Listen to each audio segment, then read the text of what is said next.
नमस्कार।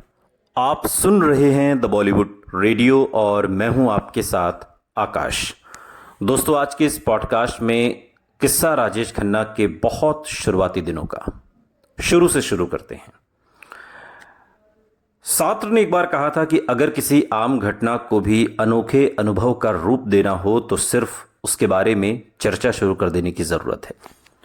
इंसान को जितनी कामयाबी मिलती है उतनी ही उसकी बीती हुई घटनाओं को याद करने और उनके बारे में बात करने की आदत भी बढ़ जाती है। बीते कल के सितारों के लिए भी ये पसंदीदा मन बहलाव है, क्योंकि ये उन्हें अतीत की कल्पना उस तरह करने का मौका देता है जैसा वो चाहते हैं कि हो रहा हो। हिंदी सिनेमा के आज तक के सबसे बड़े सितारे, अब ये बहस का विषय तो है नहीं, राजेश खन्ना सबसे बड़े सितारे हैं। और राजेश खन्ना के लिए बचपन और उनके इतना बड़ा फिनोमिनन बन जाने के पहले के जीवन की यादें एक तरह से बातों को बार बार दोहरा कर रस लेना ही था, जिस पर सच का अंश कम ही होता है।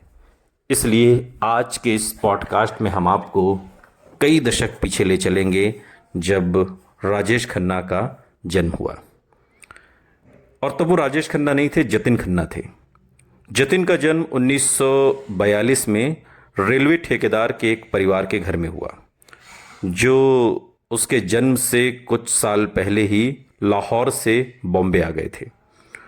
1935 में कुछ समय के लिए अमृतसर में ठहरने के बाद, जहां जतिन का जन्म हुआ, राजेश खन्ना का जो परिवार था, यानी कि जतिन का जो परिवार था, वो आज जो सेंट्रल मुंबई है वहां पर आ गया और गिरगांव में ठाकुरद्वार में एक सरस्वती भवन में बस गया।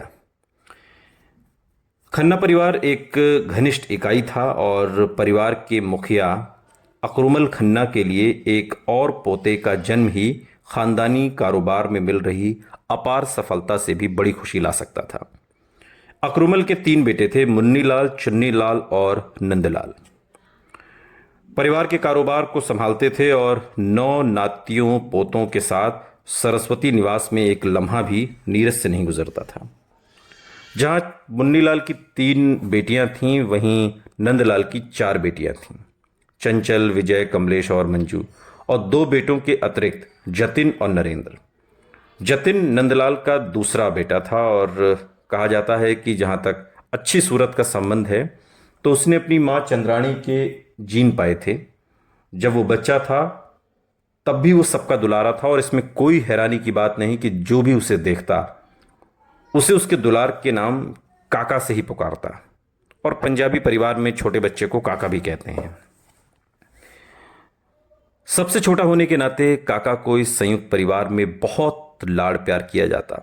वो अपनी चाची लीलावती और चाचा चुन्नीलाल की आंखों का तारा था, जिन्होंने बेऔलाद होने की वजह से उसे बहुत छोटी उम्र में गोद ले लिया था। जो उस वक्त उत्तर भारत में काम चलन भी था कि अगर घर में किसी भाई के बच्चा ना हो तो वो छोटे या बड़े भाई के बच्चे को गोद ले लेते हैं। और कहा जाता है कि काका की असली मां ने काका के जन्म से पहले ही उसे अपनी देवरानी को देने का वचन दे रखा था।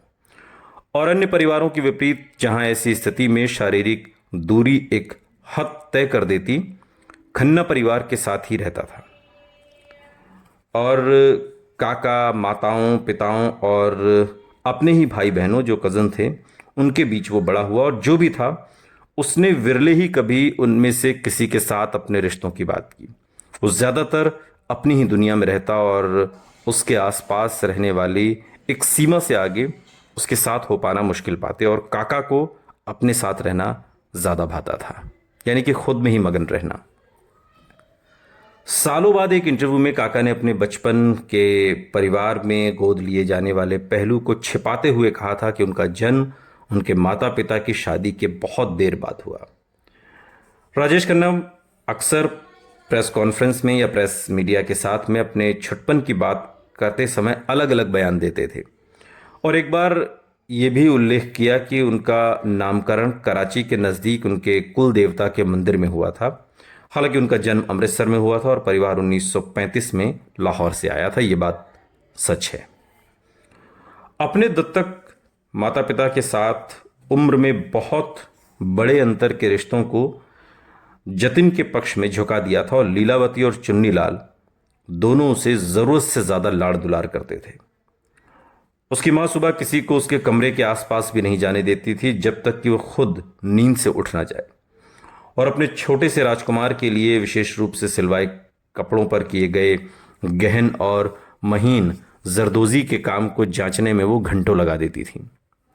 एक बार काका ने साइकिल की फरमाइश कर दी और तब तक रोना चिल्लाना बंद नहीं किया जब तक कि उसके माता पिता ने अपनी समझ के विपरीत हथियार नहीं डाल दिए। कुछ महीनों के बाद जब वो अपना वादा तोड़कर साइकिल चलाता हुआ प्रांगण से बाहर चला गया तो लीलावती किसी अनर्थ के डर से बहुत रोई। लेकिन जब वो लौटा और चुन्नीलाल ने बेटे को डांटा तो वो उसके बचाव में भी उतर आई। बहुत दुलार था उनका। उसके माता पिता के लाड़ प्यार से कोई भी बच्चा बिगड़ जाता और काका कोई अपवाद नहीं थे। बहुत कम उम्र से ही काका मानने लगे थे कि वो बाकी लोगों से बेहतर हैं, और आने वाले सालों में राजेश खन्ना प्रायः अपनी बिगाड़ने वाली परवरिश के बारे में ये कहकर मजाक भी करते कि मेरी परवरिश ही गलत हुई है। वो अपने दोस्तों को बताया करते थे कि अगर वो 5 रुपए मांगते तो उन्हें 10 रुपए मिलते, और जहां तक स्कूल जाने का सवाल है तो किसी और से ज्यादा वो खुद तय करते थे कि उन्हें क्लास में जाना है या नहीं। समय या पैसे का मूल्य कभी भी समझ न पाने के लिए वो अपनी आरामदेह परवरिश को जिम्मेदार ठहराते थे। उनकी परवरिश ही ऐसी हुई थी, बिल्कुल राजा बाबू की तरह। ज्यादातर बच्चों की तरह कुछ समय के लिए काका ने भी पायलट बनने के सपने देखे, और हालांकि ये तकरीबन तय ही था कि अंततः काका अपने पिता के कारोबार को ही अपनाएंगे। रंगमंच के आकर्षण ने उसका ध्यान खींचा। बचपन के दिनों में पास पड़ोस के बच्चे प्रायः मंच तैयार करते, नाटक खेलते, और जब वो दर्शक नहीं होता तो मौका मिलने पर काका एक विशेष पोशाक पहनकर रंगीन किरदार निभाना बहुत पसंद करता, जैसे खाना बदोश राजकुमार का। और अगर इन नाटकों ने पहली बार उसे अभिनेता बनने का ख्याल दिया तो स्कूल और बाद में कॉलेज के नाटकों में हिस्सा लेने के उसके इरादे को और पक्का कर दिया। रंगमंच की दुनिया से ही एक नाता ऐसा था जो दूर का भाई, जो एक नाटक मंडली का सदस्य था और जिसने उसे एक छोटी मोटी भूमिका पाने में सहायता की। जतिन ने अपने पहले ही नाटक में डायलॉग की एक लाइन को शान से बिगाड़ दिया, और सालों बाद उन पलों को फिर से जिया जब एक बार मंच से उतरने के बाद वो तब तक भागता रहा जब तक घर नहीं पहुंच गया। हालांकि वो हर अर्थ में बंबई का लड़का था। मुंबई के केसी कॉलेज में आने से पहले जतिन बीए की डिग्री पाने के लिए 2 साल के लिए पुणे के वाडिया कॉलेज में भी गए, और उनका पुणे जाने की एक वजह थी बंबई में मराठी भाषा का अनिवार्य रूप से पढ़ाई में शामिल किया जाना, जिससे पढ़ाई की ओर अधिक ध्यान देने की ज़रूरत होती क्योंकि मराठी उन्हें सीखनी पड़ती। बचपन और स्कूल के दिनों की तरह जतिन अपने कॉलेज के दिनों में भी दूसरों के साथ मिलने जुलने में थोड़ा नकचढ़ा रहे। उसके अधिकतर जो प्राध्यापक थे उसे एक चुपचाप रहने वाले लड़के के रूप में याद करते हैं, जो केवल मंच पर जी उठता था। स्कूल के पुराने साथी रवि कपूर के साथ, जो काका के साथ केसी कॉलेज में भी था, दोनों गिरगांव के Saint Sebastian Goan High School में भी एक साथ थे, और वो बॉम्बे वापस आकर भी अपने शौक को निभाता रहा। जतिन की तरह रवि भी अभिनेता बनने के ख्वाब पालता था, और कई बार दोनों में एक ही भूमिका पाने की होड़ होती थी, और अक्सर एक दूसरे को ऑडिशन और स्क्रीन टेस्ट के लिए सिखाते सिखाते दोनों एक दूसरे के करियर में बहुत रुचि लेने लगे, और उन्हें विश्वास था कि दोनों को सही मौका मिलना सिर्फ वक्त की बात है। रवि, जिसे हम बाद में जितेंद्र के नाम से जानते हैं, जिस दौर में जतिन ने हिंदी फिल्मों में अभिनेता बनने के लिए जद्दोजहद शुरू की, वो बहुत अलग था। आज से विपरीत अभिनेताओं को कम ही मुख्य भूमिका में इतनी धूमधाम से पेश किया जाता था, जो आज अपनी पहली फिल्म से जुड़ गई। उनमें से अधिकतर को छोटे मोटे किरदार निभाकर समय काटना पड़ता और कई वर्षों लग जाते थे सफलता पाने में। कुछ भी अहम सामने आने से पहले और बीच बीच में कई असफल फिल्मों के साथ बहुत वक्त लगता, लेकिन तब दर्शक बहुत क्षमाशील होते थे। निर्माता सहनशील होते थे और एक बार फिर मौका देना कोई बड़ी बात नहीं थी। और इस अंतहीन इंतजार के अलावा उस समय के बड़े कलाकारों मसलन देवानंद, दिलीप कुमार और राज कपूर की छाया भी मंडराती रहती थी और इतनी बड़ी होकर कि प्रत्येक नए को अपनी छवि का कोई ना कोई पहलू उनमें से किसी एक की तरह ढाल लेता और फिर भी पूरी कोशिश करता कि वो उसकी नकल ना लगे। इतना असर था उन कलाकारों का, चाहे वो देवानंद हो, राज कपूर हो या फिर दिलीप कुमार। जतिन को भी जो मिलता रहा वो करता रहा, लेकिन जिस समय उसे पहचान नहीं मिल पा रही थी, रंगमंच ने उसे उसके जीवन की पहली चाहत से मिलने में सहायता की, फिल्मों को करियर के रूप में चुनने के विषय में सोचने का अवसर दिया और उसे एक अभिनेता के रूप में उसके पहले और असली प्रतिद्वंदी से आमना सामना कराया। एक नाटक में काम करते समय जतिन अंजू महेंद्रू से मिला और उससे प्रेम करने लगा और जल्दी ही एक युवा प्रेमी बॉम्बे की चर्चित जोड़ियों में से एक बन गए। 20वीं सदी के छठे दशक में जब अभिनेता डेटिंग की बात करते हुए सहज महसूस नहीं करते थे, जतिन और अंजू ने कभी भी अपने संबंधों को छिपाने की ज्यादा कोशिश नहीं की। अंजू, जिसे प्यार से राजेश खन्ना निकी कहते थे और स्वयं भी उभरती हुई एक्ट्रेस थी, जिसे अपने प्रेमी से कुछ पहचान मिल गई और ज्वेल थीफ जो साल 1967 में आई जैसी फिल्मों में छोटा मोटा रोल करने का मौका भी, लेकिन वो अपने बाकी जीवन में अधिकतर राजेश खन्ना की गर्लफ्रेंड के रूप में ही पहचानी गई। उनके करीबियों के मुताबिक दोनों प्रेम में पागल थे, लेकिन अगर जतिन ये नहीं समझ पाया कि अंजू उसके अस्थिर रवैये से ठीक उल्टी थी, तो समय समय पर अंजू भी जतिन को उसकी बर्दाश्त की हद से ज्यादा आजमाती रही। दोनों में ही तेजी से मूड बदलने की प्रवृत्ति थी और वो कई युवा प्रेमियों की तरह लगातार होते रहते और मिल जाते। इसमें बीच बीच में पलटवार करने के लिए दीवानों वाली हरकतें भी शामिल थीं, जैसे अंजू का वेस्टइंडीज से आने वाले क्रिकेटर जो सोबर्स से सगाई कर लेना। जतिन की फिल्मों में विशेष रुचि नहीं थी जब तक गीता बाली से संयोगवश हुई एक भेंट ने करियर के प्रति उसका नजरिया नहीं बदल दिया। एक मैगजीन को दिए इंटरव्यू में राजेश खन्ना ने याद किया कि कैसे वो अचानक गीता बाली से मिले और जिनका फिल्म निर्माण ऑफिस उसी इमारत में था जहां राजेश खन्ना एक नाटक की रिहर्सल किया करते थे। राजेश खन्ना यंग थे और बहुत जल्दी में सीढ़ियों से के पार से जाते हुए देखकर गीता ने कहा कि उनका ऑफिस अगली फिल्म एक चादर मैली सी के लिए उनके जैसे ही चेहरे की तलाश में था।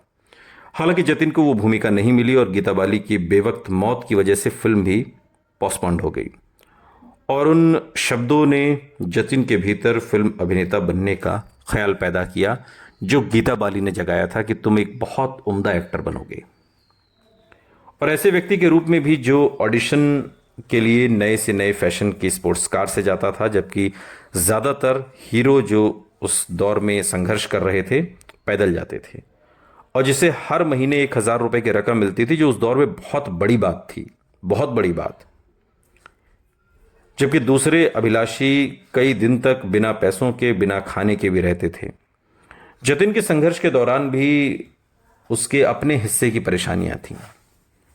एक तो ये कि वो हरी जरीवाला जैसे प्रतिद्वंदियों को अपने से बाजी मारते हुए देखता था, जिसने बाद में पर्दे पर संजीव कुमार का नाम अपनाया और आगे चलकर हिंदी सिनेमा के सबसे बढ़िया अभिनेताओं में से एक हुए। और एक अधिक महत्वपूर्ण दल था IPTA, Indian People's Theatre Association. इसके साथ जुड़े होने के कारण सहपाठी रवि ने भी वी शांताराम की गीत गाया पत्थरों में मुख्य भूमिका पाकर और पर्दे पर जिस नाम को जतिन पाना चाहता था, जितेंद्र, वो अपनाकर उसे पछाड़ दिया। यानी कि जतिन खन्ना यानी कि राजेश खन्ना जितेंद्र नाम हासिल करना चाहते थे। उनकी ख्वाहिश थी कि मुझे पर्दे पर जितेंद्र के नाम से जाना जाए, लेकिन वो उनके बचपन के दोस्त रवि कपूर ने खुद का नाम जितेंद्र रखकर उन्हें एक तरीके से पीछे छोड़ दिया। यही नहीं, कई लोग जतिन को उसके मुंह पर यानी कि राजेश खन्ना को उसके मुंह पर ही गुरखा और नेपाली नौकर तक कहकर अपमान कर देते थे। कोशिश करने और वो सब करने के बाद भी जिसकी एक अभिनेता बनने के इच्छुक से आशा की जाती है, जतिन का भविष्य अंधकार में लगता था उसकी दिशाहीनता ने उसके पिता का ध्यान खींचा और चुन्नीलाल ने एक शर्त रख दी कि 5 साल के अंदर अपनी छाप छोड़ो या फिर पारिवारिक कारोबार में जुट जाओ। फिर भी चुन्नीलाल और लीलावती जतिन को आर्थिक और भावनात्मक सहारा देते रहते और उसकी हर प्रस्तुति पर हाजिर होते। कोई भी थिएटर होता, कोई भी शो होता। पारिवारिक कारोबार का सुरक्षा जाल होते हुए भी जतिन का संघर्ष उतना ही कठिन था जितना बॉम्बे में स्टूडियो के चक्कर काटने वाले किसी भी दूसरे संघर्ष करने वाले का। अन्य किसी भी अभिलाषी की तरह जतिन ने पर्दे पर सफलता पाने के लिए कोई कसर नहीं छोड़ी और उसे फिल्म फेयर द्वारा आयोजित टैलेंट हंट में भाग लेने में कोई हिचक महसूस नहीं हुई। स्थापना के 2 दशक बाद फिल्म फेयर अवार्ड्स देश के सर्वाधिक इच्छित पुरस्कार माने जाते थे। हालांकि इस प्रकाशन समूह ने पहले भी टैलेंट हंट आयोजित किए थे, फिर भी फिल्म फेयर और United producers combine talent Hunt से सब कुछ इस तरह हिला देने की उम्मीद थी जैसा पहले कभी नहीं हुआ था। और जतिन भी उन हजारों में था जिन्हें शॉर्टलिस्ट किया गया। लेकिन अपने आसपास वालों की तरह उसने इस बुलावे को कुछ खास नहीं समझा, क्योंकि वो उन साधारण ऑडिशन से खास अलग नहीं था जिनके लिए उसे बुलाया जाता था। लेकिन उसे और टैलेंट हंट के आयोजकों को पता नहीं था कि साधारण की परिभाषा हमेशा के लिए बदलने वाली है और इस टैलेंट हंट से हिंदी फिल्म इंडस्ट्री को राजेश खन्ना जैसा सुपरस्टार मिलने वाला है। सुनते रहिए द बॉलीवुड रेडियो, सुनता है सारा इंडिया।